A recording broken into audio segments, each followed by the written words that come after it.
Alright everybody, thanks for joining me again, and welcome back to Video Game Archaeology. Today we're going to be exploring just the tiny little bit of Zelda Breath of the Wild. You can think of this video a little bit as maybe an addendum to my Archaeology of Zelda video, which I'll link here in a card if you want to go back and watch that either after this or now before you watch this.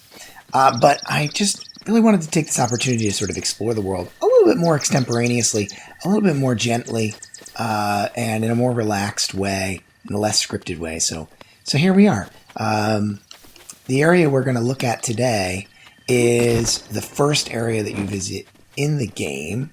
Obviously, you can tell this is an endgame save, but I still think this is a beautiful place to explore. So we're going to take a look at this structure right up here and muse a little bit about what this is and what we might be able to learn about it through the perspective of archaeology. I think that Breath of the Wild does a really beautiful job of representing ancient spaces and places as quite fluidly built into this world. They feel very natural to this world, which is, I think this game does that much better than most other games. And this area here really impresses that upon us. First thing, right? We start the game, we open it, we start a new file, and we're in this ruined zone that any players of the previous games are quickly going to figure out is Hyrule or something. Oh, and in fact, I've just stumbled upon here beautifully. I forgot it was right here. This is a place I want to come and look at either. But this is actually a great place to introduce this concept to you. We know that this area here is the ruins of a place, or we think are the ruins of a place from one of the previous games, particularly from Ocarina of Time, the most iconic of the Zelda games. And so if we walk into this room right here, this is the exact place, I think, I'm going to double check this in post, but this is the exact place where we see Ganondorf for the first time in Ocarina of Time, and maybe the first place we see Zelda too, as Child Link. And it's preserved here in this very interesting way. It's been destroyed by a calamity, by the events, the historic events as represented in the game. But it's also very believably preserved here. It's been destroyed, and yet the objects that are being preserved here are very believable. We have lots of stone. Some glass has been preserved here, but not much else, right? Most of our organic materials are gone. Now, there's these sort of barrels here, but I don't know whether we're supposed to suspect that these are actually from hundreds of years ago or if these are a more recent addition. But for the most part, all we're seeing here is this preserved stone and these objects made out of stone. So the game does a wonderful representation of these ruins. And so right from the start, the game is impressing on us that this is a game about time. This is a game about time depth. This is a game about exploring a world that has undergone a lot of changes from what we might recognize in the past. A cynical person, like myself, might think of this as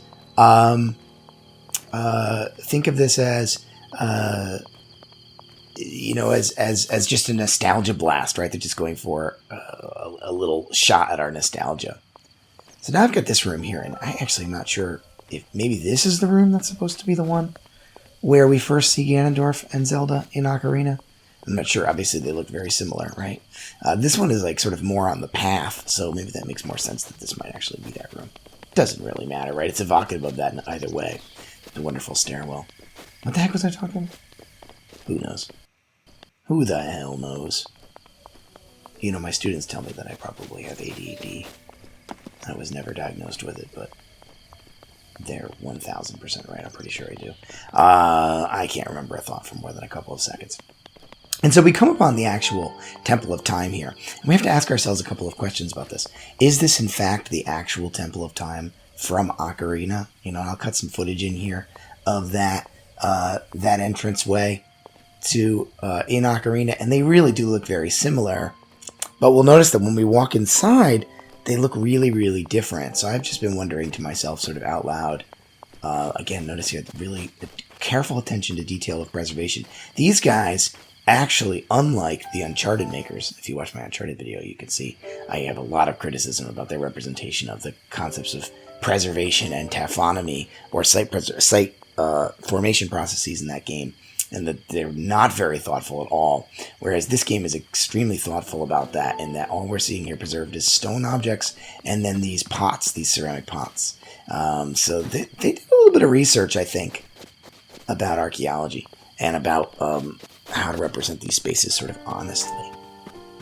So the interior of the Temple of Time, if that is in fact what this is, looks very different than in Ocarina. So I was just wondering to myself as I was exploring this and clearing it out, does this mean that, is this the Temple of Time sort of reused and reanalyzed over the hundreds or maybe thousands of years that the game has allowed to pass? It's now transitioned to a different, now it's got this sort of goddess statue, which is ubiquitous in Breath of the Wild, but is, different from the goddess statues that we see in Ocarina and other games. This would have been, I guess, the location of the kind of 3 gemstone, Master Sword area in Ocarina, and instead it has this depiction of the goddess. I don't know if that means maybe this is the same building and it's been repurposed. Maybe it's been actually rebuilt. Maybe this is a newer building that's simply a reference or has been influenced by the architecture of that ancient building. And of course, the beauty of Breath of the Wild is that we can go anywhere, explore anywhere, and so we get these just absolutely breathtaking views. This is such a gorgeous game. I know this game is now several years old, and it's running on the inferior hardware of a base Switch.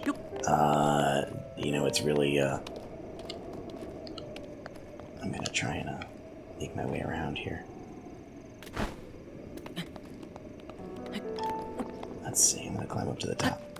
It's running on a Switch, but just absolutely just a timeless beauty to this game, and a lot of that comes from these wonderfully represented, beautiful ruins, and the way that they just quite wonderfully blend into the natural environment. So Breath of the Wild is a game, I think, sort of about nature's reclamation. It's me and my bud. It's me and my good bud just hanging out here. But it's about the way that nature is reclaiming this landscape. And we can look out from this spot and just absolutely admire how gorgeous this game is. And the way that the cultural landscape, that is these ruined spaces, are integrated into the larger world. I'm going to do something here. We're going to go for a little ride here. So up on this little plateau here, which I guess we're supposed to take to be the remnants of old Hyrule, there's really only a couple of... I'm not going to bother with those guys. It's only a couple of newly made things. And I like how these are integrated too, and I talk about this in my Archaeology of Zelda video as well, that there's something really interesting, in fact, about places like this. So this is a newer structure, even though it looks more, less architecturally advanced than the Temple of Time, obviously. Nonetheless, this is a living structure. This is a structure where somebody actually currently lives, or maybe recently has lived. And it's integrated right into this landscape, right? Built right in the shadow of these ancient ruins above here. And the makers of this game, the artists who made this game, were just so thoughtful about this. I don't know if I'm really even saying anything insightful about this game. I'd like to do more videos about Breath of the Wild, a little bit more thoughtfully, about different areas that have these great representation of cultural spaces and historical spaces, and how an archaeologist might think about those. But I guess if there's anything I'm getting across here, it's that archaeologists are romantics at heart, right? We love thinking about landscapes and spaces as alive and as integrated with the past. And that the notion that we, as humans, almost all humans throughout a long, deep history, have been fascinated by our own past, the past of our culture and other cultures. We've endeavored, in many cases, to preserve that past by way of preserving the architecture and the material culture of those past places, the cultural objects of those past societies and cultures. There's a romance to that. There's something beautiful about that. There's something global about that, universal about that, maybe. And some games, including this one, do an absolutely beautiful job of representing that. So I think that's probably what I'll do for today. Like I said, in the future I'd like to do some more videos on Breath of the Wild that are like this one, very chill, very relaxed. Just thinking about this landscape as one filled with history, and exploring it the way we might as archaeologists or historians. And I'll leave it there for now. Thanks, everybody.